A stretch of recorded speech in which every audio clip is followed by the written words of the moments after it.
I think Spider-Man Far From Home is not a worthy sequel to Spider-Man Homecoming. I came into this movie with high expectations because I love Spider-Man, and I loved Homecoming and what they did with him in the MCU, so seeing this jumbled mess of a movie really bothered me. I'm not saying this movie is terrible, or that it sucks, because it's far from bad, but because I quite enjoyed some parts, but I wasn't really entertained as much as Homecoming. This movie is just average and mediocre.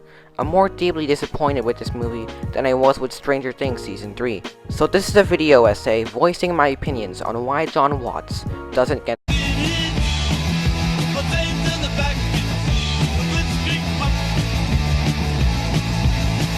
I like Homecoming a lot. Spider-Man Homecoming is my second favorite Spider-Man movie, and arguably the second best. I expected Far From Home to be as good, if not better than Homecoming, and my expectations were set really high for this film, which is why I was so disappointed and overwhelmed walking out the theater. This movie tries to be different in order to make a unique experience, but it just fails. You can make a Spider-Man movie unique and good at the same time. Even Spider-Man Homecoming does this. I thought that the directors and writers knew how to make a unique character with their track record with Homecoming, so I felt underwhelmed by this movie. There were many moments in this movie that felt rushed and dumb and out of place.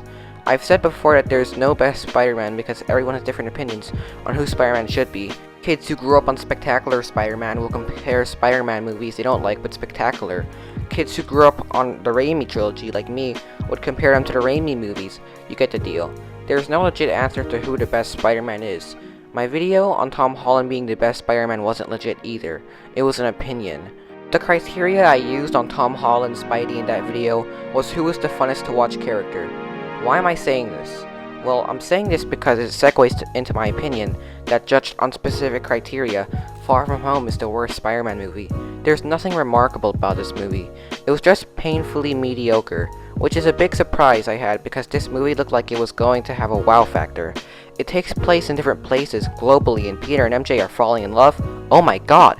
Also Mysterio's in the movie? Holy shit! Nick Fury's involved and the premise is that the elementals, which include Molten Man and Hydro Man and Sandman, are attacking the world and there's a multiverse introduced and it takes place after Endgame. Holy shit, this movie is crazy awesome! And somehow the movie ended up being extremely mediocre and such a nothing movie to me.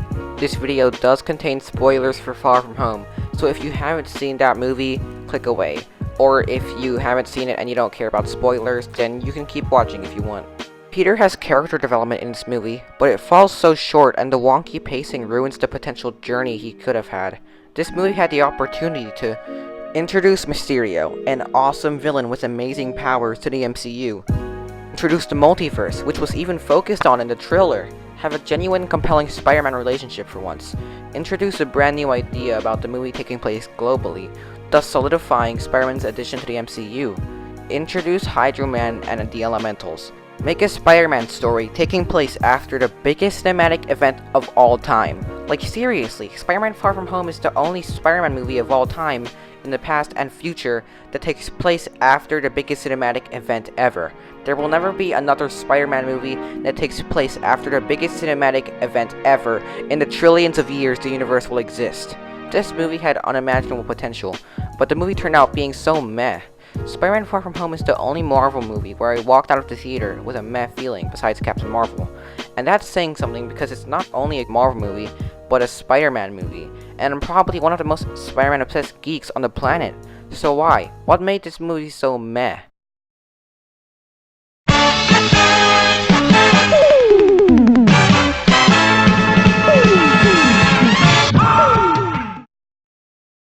The twist in Far From Home that Mysterio isn't real and doesn't have powers, and all the elementals are fake, had no purpose other than to make the audience be like, wow, I did not see that coming. Yeah, it's a good twist, but I think sacrificing the elementals and Mysterio as a villain was basically one of the reasons this movie felt like nothing. The story started out pretty weak. The first scene of Peter being Spider-Man is literally him in a boat. He's not even in a fight, he's just in a boat. It was just way too fast-paced. Also, Mysterio shows up before Spider-Man does. Spider-Man as in Peter in costume, I mean. But I cut the movie some slack because I thought, hey, the Elementals and Mysterio are in this movie, right? This movie's gonna be awesome. And then it was a twist. The Elementals weren't real. Not only that, but Peter actually only fought one Elemental and the conflict was over. I know some people might say I can't see how good the twist is.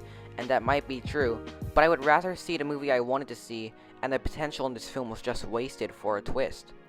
Also, segueing away from the twist, Spider-Man is just boring and two-dimensional in this movie. He's this sad blank slate whose only emotion for the entire movie is, I don't want to be Spider-Man anymore, I want to continue on my vacation. I think Peter in this movie is the most boring Peter Parker we ever got so far. He doesn't have any other emotion, which makes this movie come off as bland. And it's all at the fault of Jon Watts, but we'll get to that later. Also, Peter and MJ's relationship is just pretty cringy. I expected a good romance story between them, but their romance is just cringy. They exchange very few lines of dialogue between each other for two people who are supposed to be in love, and it gets in the way of the story. There are so many subplots in this movie that are ever-changing. A subplot that exists in the movie becomes a new subplot after some time, with Mysterio being kind of a good guy with a good friendship for Peter becoming an evil man with a ton of ISIS drones. I get that was the point, but it just didn't belong. I got spoiled that Mysterio was going to be a bad guy, but I actually liked knowing this because I thought the reveal was going to be a pivotal moment for Peter and something interesting. I thought it would be a big moment that could break Peter. That is how it was in the movie. However, it didn't feel big enough to me. The only results and backlash of Peter believing Mysterio was a good guy was him getting hit by a train and being in an illusion fight scene with Mysterio. It didn't feel like a wow moment to me. It is such a wasted potential for this movie. They could have had it so Peter, but not MJ, figured out Mysterio was a fraud. This would make it so MJ would be in danger, which is a consequence. This brings me to the argument that MCU Peter doesn't have real consequences of being Spider-Man.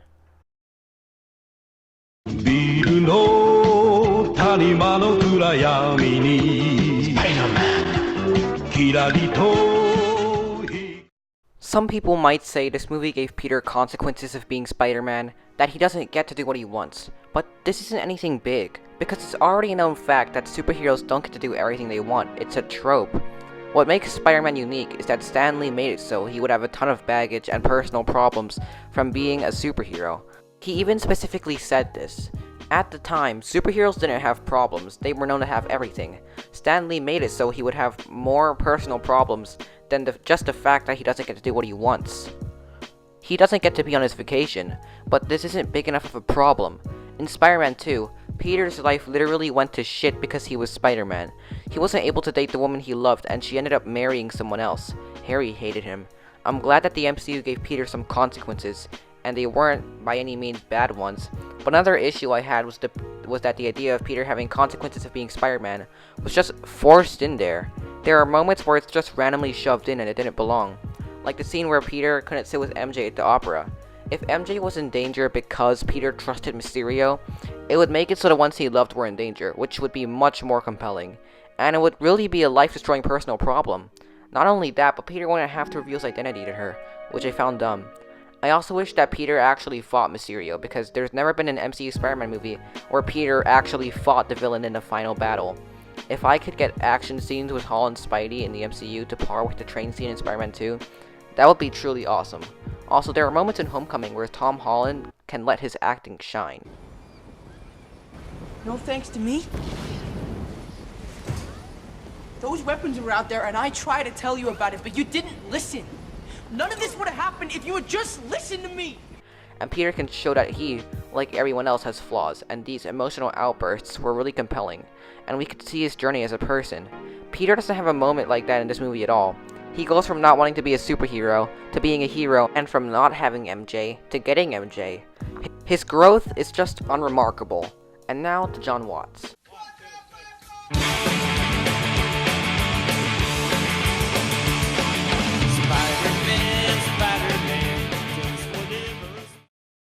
Now, in my opinion, I don't think Jon Watts understands Spider-Man. In Civil War, I think the Russos understood him pretty well. In fact, Sony wanted Jon Watts to direct, but the Russos actually were the initial choice for Spider-Man. I think that the Russos had an amazing idea of how Spider-Man should be in the MCU, a vision that I loved seeing in Captain America Civil War. You can see the Russos shine their influence and ambition through Peter Parker of the Civil War movie. That's why I feel such a difference when I see Peter in Civil War and Homecoming and Far From Home. Not only that, but Jon Watts is trying to put too much of his own spin on Spider-Man.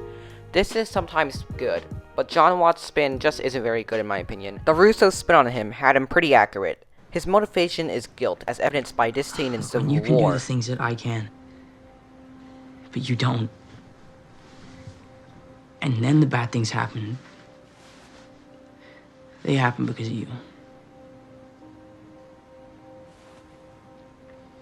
So you want to look out for the little guy, you want to do your part, make the world a better place, all that, right? Yeah, just looking out for the little guy. What's John Watts' spin on his motivation? Oh right, he wants to be an Avenger in Homecoming, and that's why he's a hero. Not because with great power comes great responsibility and stuff, but it's because he wants to be on the Avengers team. Now I get that this was part of his character development, but it's extremely convoluted and wonky. He wants to be an Avenger, which is why he's a hero, and he does big superhero things because that's why he wants to be an Avenger. Tony tells him not to do any big superhero things because he's a kid. He continues to try and be a big hero and almost gets himself and many other innocent people killed, so Tony takes away his suit. It makes sense so far, but then Peter doesn't listen and saves Tony's plane by foiling the Vulture's plans, even though there's no reason for him to want to stop the Vulture. The whole movie was building a lesson for Peter, and the lesson was to stay on the ground and not to be a big shot superhero. That's the lesson. But out of nowhere, Peter saves the plane, and it's convoluted because after that, Tony rewards him with a new Iron Spider suit. But why? He learned literally nothing. He did exactly the thing that Tony told him not to do. Then Peter declines the offer, because he didn't do it to be on the Avengers this time. He did it because it was right. And to that I say, what? The movie acts like the lesson Peter learned was to be a hero because it was the right thing to do. But that wasn't even well established. And the lesson that the movie was building up for Peter to learn was that he should stay on the ground. There is no reason for Peter to suddenly care whether what he's doing is right or not. Tony took away his suit and told him not to be a big superhero, and stopped him from becoming an Avenger. His motivation never had anything to do with morals, and it was only about being an Avenger, so that when it's taken away from him, there's no reason for Peter to save the plane. This is all John Watts' fault. He puts a spin on things and makes the stories more convoluted than they would be had he not added them. Homecoming would make sense if this was how it was. Let me just rewrite it a bit. Peter is saving people and being a hero because he knows it's the right thing to do from the start. It's the whole point of his motives from Civil War, goddammit. We can't just ignore it. Tony keeps interfering with him, and says he has to stop because he might get hurt and die. He keeps being a hero and chases the Vulture even though Tony tells him not to. And when he almost kills himself at the ferry, Tony interferes and takes the suit away from him to try and stop him from being a hero and saving people. If Peter's motives were to help people because it's right from the start, it would make more sense for Peter to chase the plane, and for Tony to give him the suit back after seeing that Peter's heart is in the right place. And with the suit, he could help more people. It's a small change, but it would fix everything wrong with this MCU Spider-Man. Not only is John Watts' Spider-Man convoluted, but it even breaks the canon of Peter's motives in Civil War. And it's simply not Spider-Man like how he is in the comics. You know what's stupider than breaking your own character's motives in canon? It's breaking the literal source material of the character itself. Peter is a hero in the comics from the start because he feels like he has a responsibility to save people. If my version of Homecoming was the way it was, it would fix the entire controversy behind him, and it would make Far From Home make sense. Homecoming isn't the only time John Watts breaks the motives and canons of Peter Parker in the MCU. Far From Home does the exact same thing, and this time it breaks Peter's motives in Homecoming. Far From Home Peter just completely neglects being a superhero and doesn't want to be a hero anymore. You might say that he doesn't want to be a hero after what happened in Infinity War with him dying, but that was never said. You can't argue a point and defend a movie when the movie itself doesn't give the same reason and point you're arguing. So why was John Watts even hired in the first place? He has 2 movies. One of them is about these kids who steal a cop's car and that cop is hunting them down to murder them. And the other movie is about a killer clown who eats children. These were his only 2 movies before the Spider-Man movies, so why was he hired for these Spider-Man movies? My guess is that they went the route of hiring a horror director like Sam Raimi. Sam Raimi directed the first Spider-Man movies, and before the Watts Spider-Man movies was, without a doubt, the best Spider-Man. He was able to use his horror skills and do the impossible task of introducing Spider-Man to a mainstream audience in an awesome New York-like way. It looks like Sony chose Watts because he was a horror thriller director, and thought that he could make a good Spider-Man movie. Keyword, thought. It might not make much sense, but hey, it's the best I can think of. I'm not saying that he didn't do some things right about Spidey though. There are some positives. There are more positives than negatives for Spider-Man, but the negatives are really, really bad. So I have to bring up some positives so I don't get yelled at. Here are the positives for Jon Watts' Spider-Man. Jon Watts definitely had a fun vision of Spidey, and brought the young high school Spidey to the audience, which is something that I love. One of its influences for Peter's friends was The Breakfast Club, which is awesome. Peter in Homecoming is extremely fun to watch, and for that I rank it as one of the best MCU movies to date. Even though that all changes in Far From Home, this Peter was fun while he lasted. Tom Holland is the perfect fit for Peter. He doesn't have Maguire's wallflower qualities, but you can tell he's a loser. Real losers in high school don't get bullied and tripped constantly, and they don't act super cringy like Maguire. They act like me. This suit's material looks like it could really exist. I like this suit despite it being 100% CGI in post. The biggest pro of MCU Spider-Man is that this is an interesting origin story. Jon Watts says that his movies aren't origin stories, but they really are. This is Peter Parker in his early years of being a hero, and it's definitely something new to have his origin be intertwined with the big names of the Avengers. But what do you think? Do you think Peter Parker has good morals in the MCU? Does Jon Watts have a grasp on his character? I'd love to discuss it in the comments section, and you are free to leave your own opinions in the comments without restraint. Change the apart. Kimi wa naze, kimi wa naze. So, the conclusion. I couldn't really figure out a way how to end this video, but this is the best that I could think of. Even though there are tons of different fans and fanboys and arguments about the best Spider-Man iteration, we can all agree on one thing. Insomniac Spider-Man is the best. Alright, so this is like the longest video I've ever made, and it's for a reason, because this video is a topic I've been wanting to talk about for a long time, and I was really passionate about it and really ambitious because I have really strong opinions on Spider-Man. He's like my favorite character. He's been a big part of my entire life and childhood, and I wanted this video to like be the best one, and I'll try to keep my editing on par with this video because this is probably the best editing I've ever had. If I put like 2 more days into this video, it could probably be as polished and well done. Like the sound quality would be a lot better, but I don't really want to go through all that.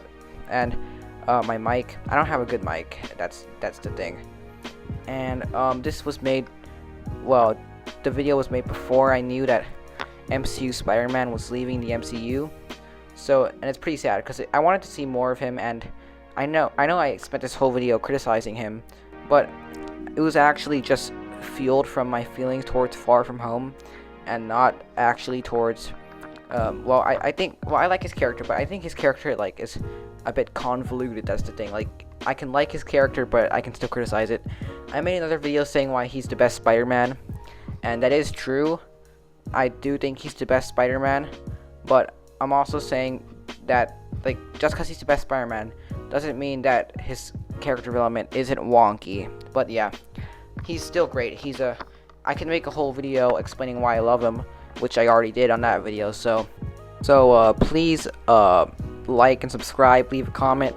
Subscribing really helps out the channel, and if you watched through this video the entire way and actually listened to what I had to say and took it in and like let it mishmash your opinions. If my video has made an impact on your opinion on Spider-Man, then that means so much to me, and subscribing really helps out the channel. Each subscriber means like so much to me, so yeah, go ahead. Change the apart.